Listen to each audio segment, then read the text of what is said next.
Pambihira ho talaga tong si dating Senadora Leila de Lima. Napakakapal ng mukha. Napanood nyo naman ho yung ating intro, yung kanyang interview dito kay Sir Ted Filon. Pero bago ho ang lahat ng yan mga kababayan, gusto ko ho munang palakpakan ng ating non-partisan Armed Forces of the Philippines. Yan. Galing ha. Non-partisan yan ha. Non-partisan ang lagay nyo na yan ha. Para doon sa mga low-ranking AFP personnel, eto ho.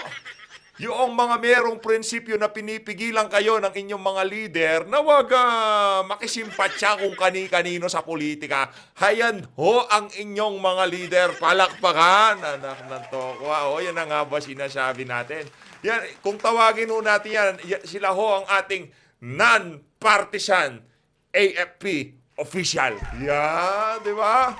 Talagang ramdam mo, doon pa lang sa delivery ni PH, talagang mararamdaman mo na itong mga AFP officer natin, itong mga matataas na. Ilan yan? 2 star, 3 star, 1 star, anak ng tokwa, puro star.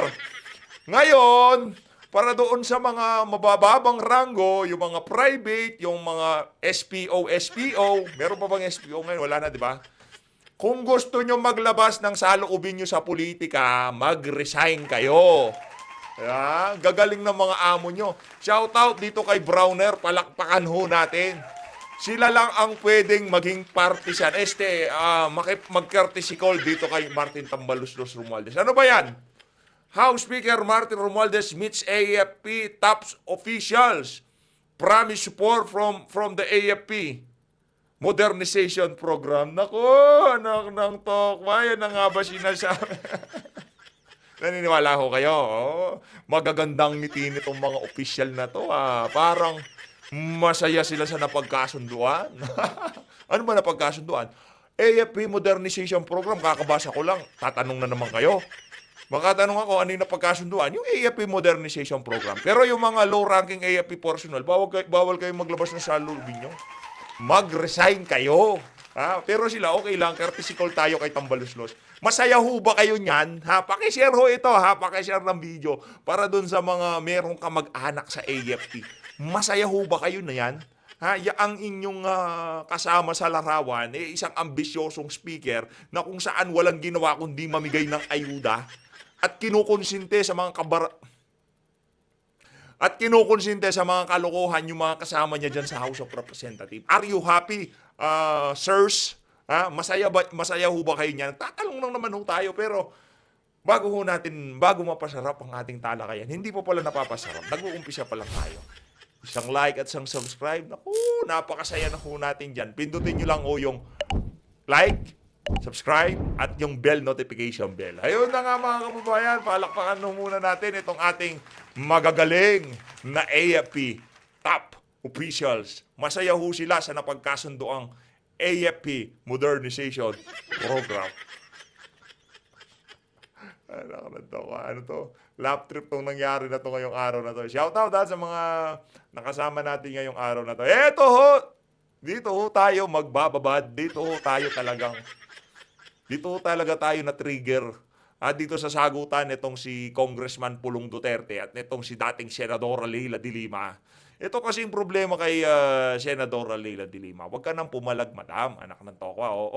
Ano ba naman yung mga pinagsasabi mo na yan? Ito ho mga kababayan, basahin ko sa inyo ang sagutan nitong si Manong Pulong at nitong si dating Senadora Leila de Lima. Ito ho.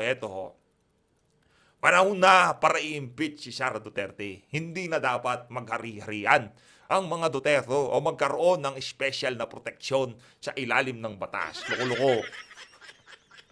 Sumagot ho itong si Manong Pulong. Ang sabi ho nitong si Manong Pulong sabi ni De Lima, panahon na para i-impeach si Inday. So, sino ang gusto mong mamuno? Ikaw? At mga katropa mong kurap? Adik? At sino ang gusto mong mamuno? Ikaw? At ang mga tropa mong adik, korap, at ang mga terorista? God save the Philippines. Yan ang nga ba sinasabi? Na real talk, palakpakan natin to si Manong Pulong. Ibang klase talaga tong si Manong Pulong Duterte. Oo, pero ito ho talaga dito ako hindi makapag-get over sa totoo lang. Diyan ho talaga ako di makapag-get over, di ba?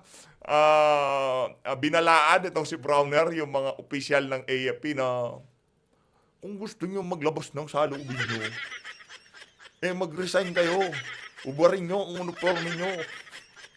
May yung mga top official kasama si Tamba. mga ang dating para kayong mga missile tech. Ang dating, di ko sinasabi yung gawain na yan, gigidi. Tingnan nyo, kulang na sa jogging to mga to. Tingnan nyo, lalaki na yung tiyan. Hoy, mahiya naman kayo, mga walang ya kayo. Tama ba yan? Masaya sila sa napag-usapan. AFP Modernization Program, okay?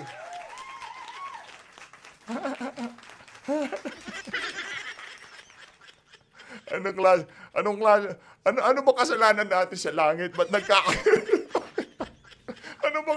ano bang nagawa namin? Diyos ng tadhana. Ano bang nagawa namin? Bakit puro sabaw-sabaw ang nangyayari sa aming bansa? Di ba, ano nangyari dito sa mga tao na to? Nasa House of Representatives sila, nandyan yung seal. Ayan yung seal, yan, ayan. Ayan ho yung seal, nasa uluhan nito si Tambaluslos. Sila ho ang sumadya. Sinadya ho ni... alangan namang ang lagay, ganun lang. Hindi yan, syempre. Dapat may AFP Modernization Program.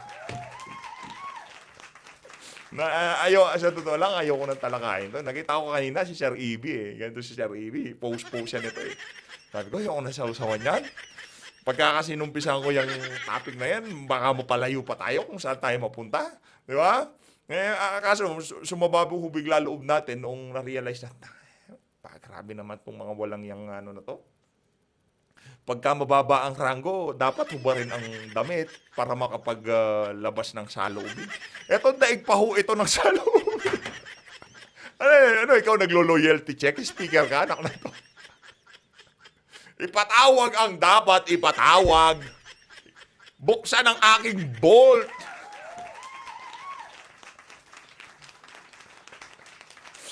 Pasayahin ng mga top official ng AFP. Kayo. Ikaw, sir. Di ba kayo nahihiya dyan? Alam nyo nang nagkakaroon ng napakalaking kaguluhan sa House of Representatives, i-impeach itong pangalawa sa pinakamataas na opisyal ng ating bansa. Sa tingin nyo, ano yan? Nasa tamang timing ng ginawa. Walang ya kayo. Magalit na kayo kung magalit kayo. Pero kung masasabi ko lang sa inyo, lahat ng opisyal na nandito, hindi, wala akong pakialam kung kinaladkad lang kayo dyan, Yung tipong, nahila lang naman ako dyan, di naman ako kasama. Tanga, ba't ka nandyan? Alam mo nang merong impeachment sa pangalawang pinakamataas na Pangulo, tapos nandiyan kakatabi mo si Tamba, anak ng toko, may problema tayo dyan. Para doon sa mga low ranking, alam nyo na gagawin. Ihubad nyo na ang inyong mga uniforme. Dahil ang pinaglilingkuran yung bansa, naku po, papunta na sa mga aso. Real talk, papunta na tayo sa mga aso. Eto, tanggalin ko na nga itong mga pangit na to. Gusto kong makita yung pinakapangit. Game! Umpisa na una dito. Ano muna tayo? Inhale, exhale. Inhale. Exhale. Dahil dito, mas matindi ho ito Kumbaga yun umi-intro pa lang tayo dun sa mga AFP personnel. Grabe naman yan. Isang pindot lang ng like at subscribe, ang dadamo nyo naman. Grabe kayo. Kita nyo naman yung ano natin, yung pag-react natin doon sa mga top AFP official. Dapat, pagkakita nyo na gano'n, automatic na yan. Ganun dapat yan Game! Ma'am Leila De Lima, good morning po, ma'am. Nako po. Good morning, Leila De Lima. Ted. Good morning, DJ, Chacha, and yung mga nakikinig. Good morning kay PH Update. Palakpakan natin si PH Update. Lagi na lang sila pinapalakpakan ko. Hindi ko pa pwedeng palakpakan yung sarili ko. Palakpakan natin si PH Update. Mula ngayon, ganun ang introduction natin Mula ngayon, from now on, hindi natin pinapalakpakan yung mga yan. Hindi ka palapalakpak yan. Palakpakan muna natin si PH Update.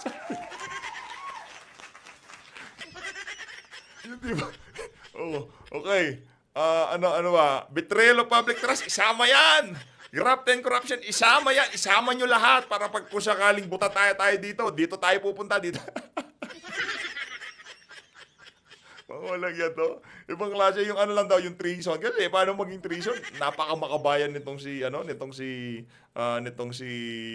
BP Sara, di ba? Dahil hindi mo nabawian nitong si dating Pangulong Rodrigo Duterte, ngayon, anak na ang iyong binabanatan. Baka pagka hindi ka pa nakaisa dito kay VP, yung anak pa niya, yung si Stingray at itong si pangalan ng anak ni yung mga pangalan ho ng isda yung anak niya, yung kambal lang ang anak ho niya, kung di tayo nagkakamali. Baka pagka hindi ka nakaisa dito kay BP, susunod mo yan si Kitty. Paano ba yan, Ma'am Leila? Yun daw ang sabog. Hindi naman siya presidente. Mayor siya nun eh. Bakit pati nung mayor siya? Di ba yung mga gagamitin lang grounds, dapat yung mga nakumit noong sa panunungkulan. Ewan kayo. Ang kaugnayan Di sa ako pagiging abogado, pero vice-presidente parang nung dispaningado yan. inyo pong inaakusahan. So baka daw po at the end of the day magkaroon na ito ng effect sa kabuuan pong pagtimbang doon po sa sustansya, substance po ng reklamo. Kayo po bilang abogado, what do you think? Kagaya ho ng sinabi ko, Ted, kasi nga, okay, ginagay lahat ng mga Ulaan mo, ito, bigyan ko kayo ng senaryo. Hulaan nyo, ito.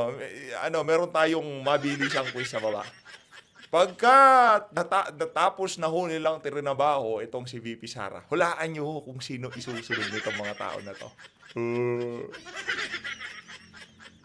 Lagot ka, lagot ka, Marcos Jr.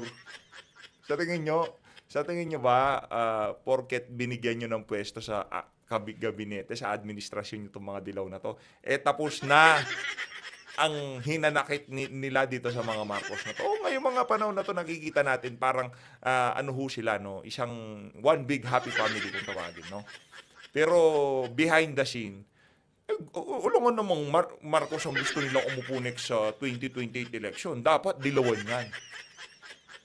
Nakuha nyo ho. Ngayon, alam nyo na anong nangyayari ngayon. Ang nangyayari ngayon, nagpapagamit itong mga individual na to, pero kalaunan, ang sasagpangin ho nila, yung mga gumagamit sa kanila. At pagka wala na ang mga Duterte sa equation, babalagbagin kayo ng mga dilawan, yan ang sigurado.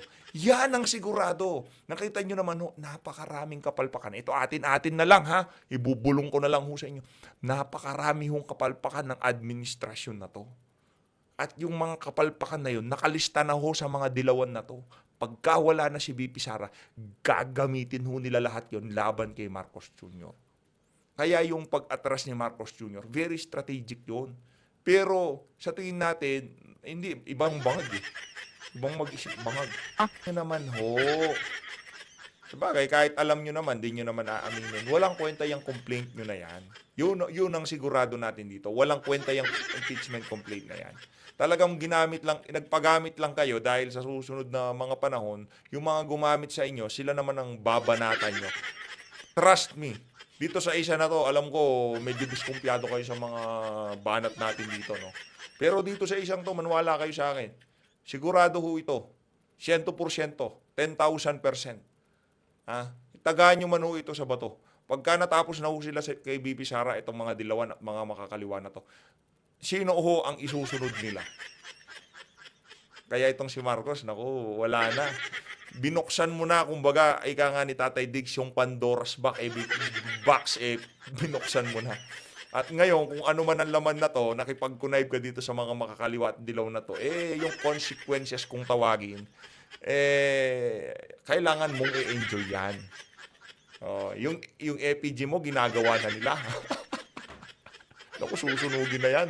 Tagal na tayo hindi nakakakita ng EPG, yung sinusunog. Di ba pagka yung araw ng manggagawa, ginagawa nila ng EPG si Tatay Diggs. Ito si Marcos Bangag, wala pa ako nakitang EPG na sino. Ano magagawa natin? Attorney Leila de Lima. Your word versus my word. we reach an impasse, ika nga ng mga abogado. Para sa akin, conditional threat. Para sa iyo, there's no such thing. Wala tayong magagawa dyan. Hayaan natin yung mga kababayan natin na sumagot-sagot. Diba? Attorney PH, sali yung batas daw. Madam, paliwanag nyo ho muna. Yung ginawang kusina ng illegal na droga nung kayo ang DOJ Secretary, ang Bilibid. Yung mga di umanong tinanggap nyong mga bag. Bago nyo kami pabidahan ng konstitusyon, saligang batas, karapatan tao, paliwanag nyo ho muna yun. Yung mga mabibigat na malitan, di umano noong yung mga napag-usapan sa Senado. Diba? Yun ho muna. Doon ho muna tayo. Constitution. This is about removal from office. Actually, yun, isa yan sa mga most important allegations. Kaya Napakalanding magsalita. Nasa Article 1 yan, nasa Article 2 yan, and a few other Hindi si Dilima, ha? Si PH ang malanding magsalita. It's not about constitution. It's all about... Siya. Magpaalam na ho tayo. Itong si Senador Leila de Lima, anong oras na? Ang daldal pa rin. Dito mga kababayan, ha, kung umabot ho kayo sa bahagi ng video natin na to, naku, konting push na lang yan. 80 na pala tayo eh. Konti na lang yan. Mag-ano na ho pala eh. Na 90 na tayo. Tapos 100. Magsi-700 na ho tayo. Palakpakan! No? Maraming salamat to, ha. Maraming salamat. Mag-ingat ho kayo lahat. Mahal natin ang Pilipinas. Mabuhay ho kayo. Palakpakan natin si PH Update. Maraming salamat to. Ingat ho kayo. Ingat.